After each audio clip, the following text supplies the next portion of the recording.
Santarelli. Bom, vou apresentar um pouco aqui o Marcos Santarelli. Ele tem uma história bonita da náutica e eu queria compartilhar com todos vocês uma história bem interessante. Ele foi proprietário da Cobra, estaleiro do Rio de Janeiro, famosíssimo. Queria que ele comentasse um pouquinho aqui sobre essa experiência de ter um estaleiro, uma construção dos barcos que foram tão importantes aí para a história da náutica. Salve! Eu tive o privilégio de poder participar do crescimento da náutica brasileira desde suas origens. Lá atrás, meu pai foi um dos precursores, eu dei seguimento ao trabalho dele. Ele começou a trabalhar muito com barcos de lazer, depois eu estendi isso para os barcos de serviço, que atualmente é a nossa especialidade. Eu também tive o privilégio de vir trabalhar em Guarujá e praticamente morar em Guarujá. Meu filho toma conta do estaleiro e eu fico muito tranquilo e feliz com os andamentos atualmente e dos amigos que a gente está conseguindo arrumar aqui. Inclusive tem dois aqui no barco hoje, o barco que eles fabricam, prazer de pilotar. É isso aí, apresentando aqui o Marcos Santarelli e o Júlio aqui, o proprietário da Marboto, tá parecendo o comandante da Marinha ali, ó.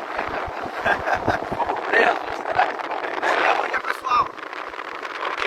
Santarelli, eu queria que você contasse um pouco da história das offshore no Brasil. O Santarelli foi precursor participou muito da história das offshore no Brasil. A gente tem história com Marcinho Christiansen, Eike Batista. O Mondelo também participava nessa época com vocês? Também. Ele botava os barcos muito bons. O Mondelo é o que fabricava os motores Mercedes, né? Da Megatech e tal. Fazia aquelas propulsões, como é que eles chamavam? Rabeta superfície. Superfície. Então, conta um pouquinho como é que foi essa história das offshore, das corridas. Como é que começou o desejo de fazer uma corrida? Você participou da primeira? Como é que foi? Participando da primeira, nós fundamos a Associação de Corrida Offshore do Brasileira, e aí começamos a chamar quem quisesse participar, né? E apareceram as empresas de indústria náutica que tinham a capacidade de produzir barcos desse tipo. Apareceu a Intermarine, apareceu a Tecnomarine do Marcinho, né? Christensen, aparecemos nós da Cobra e tinha mais alguns avulsos, tipo o próprio Mondelo, que montou os motores e as propulsões deles no barco da Intermarine, mas corria como independente. Então foi um processo natural. Todo mundo começou a pesquisar quais eram os melhores motores lá fora, o que tinha de modificação que tinha que fazer no casco, no V dos barcos, na estrutura. E aí foi aparecendo, no final ficaram umas corridas muito movimentadas e muito disputadas. E todo ano tinha uma série de 6 e 8 corridas em lugares variados. Tinha em Búzios, tinha em Santos, tinha em Angra, tinha nesses lugares mais conhecidos pelo esporte náutico brasileiro. Então o Gilberto Ramalho também participava? Participava. O Gilberto Ramalho, para quem não conhece, é o dono da Intermarine, né? Ele foi ele teve aquele acidente de helicóptero, né? Que acabou falecendo. E hoje quem toma conta da fábrica é a filha dele, né? É a filha dele. Mas aí aconteceu que no meio do caminho a gente tinha patrocinadores, né? Porque o dinheiro a investir nesses barcos era grande. E aí começou a ter aqueles planos de capturar o dinheiro de todo mundo. Então os patrocinadores pararam de patrocinar. Então nós demos um tempo e esse tempo se prolongou mais do que deveria. As últimas corridas foram em 1990, e já tem 30 e poucos anos atrás. É uma pena porque era um esporte que em Copacabana, por exemplo, ele enchia a praia de Copacabana para assistir as corridas. Ou na praia de Copacabana? Teve várias histórias, né? Que você falou que a Luma de Oliveira foi convidada para participar, ela que entregava os prêmios, é isso? Isso foi para uma corrida de Angra, que nós não tínhamos a musa, que a gente normalmente escolheu uma musa por cada corrida. E aí encontramos a Luma, que estava meio parada nas profissões dela.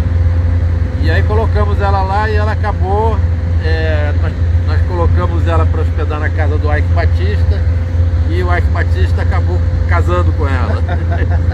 Olha que história, essa história a Globo não conta, né? Essa história a Globo não conta. Caramba. E aí ele estava com um casamento marcado com a Patrícia Leal, uma menina da alta sociedade carioca, filha do comendador Leal, mas ele não teve jeito, ele desmarcou, a secretária dele ligou desmarcando o casamento da Patrícia Leal e marcando outro 15 dias depois com a Luma. Nossa senhora. Então, quer dizer, as corridas de offshore teve várias histórias, né, periféricas assim que ninguém conhece.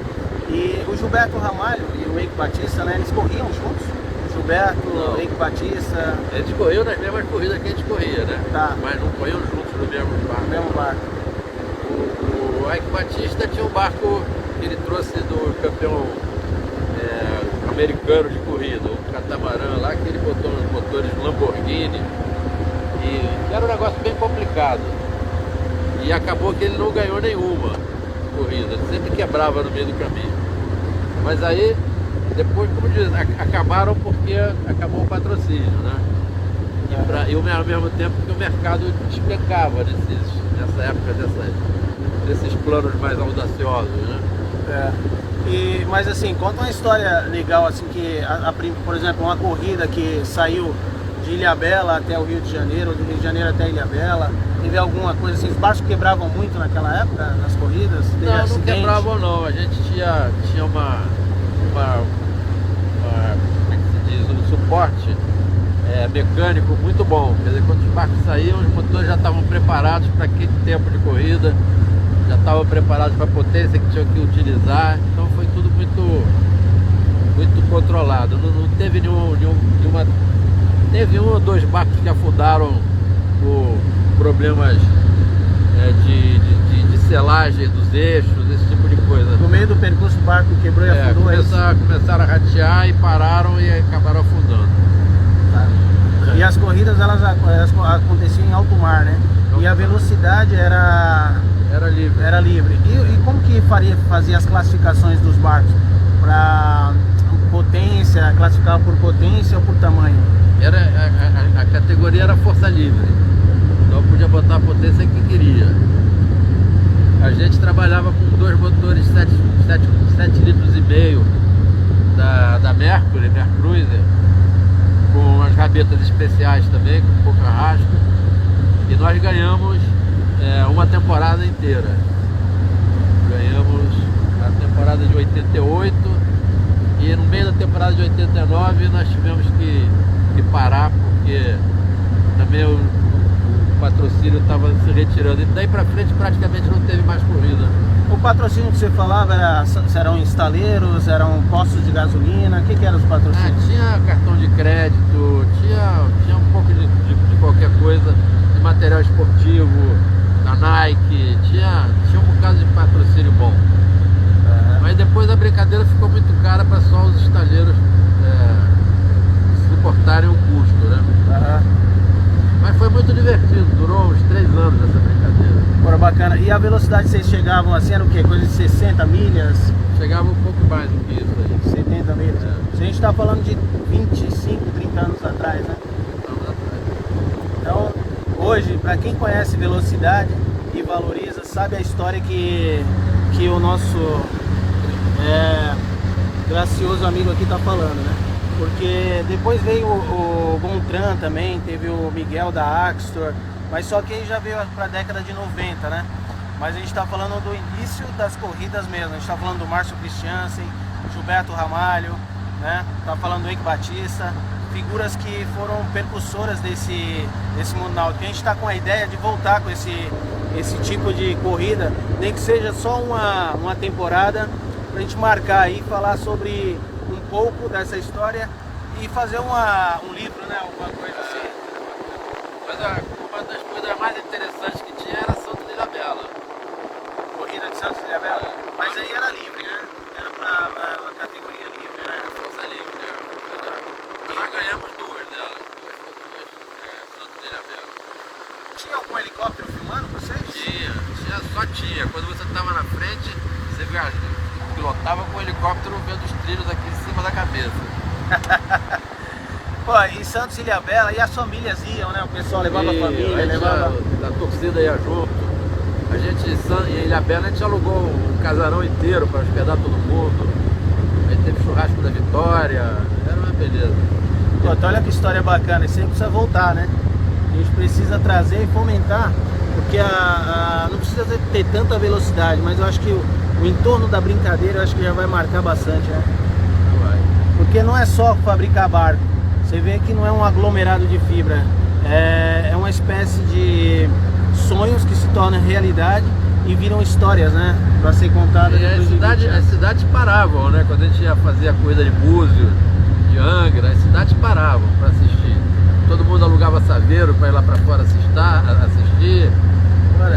Movimentava o comércio, era os hotéis, era uma beleza. Era um feriado, né?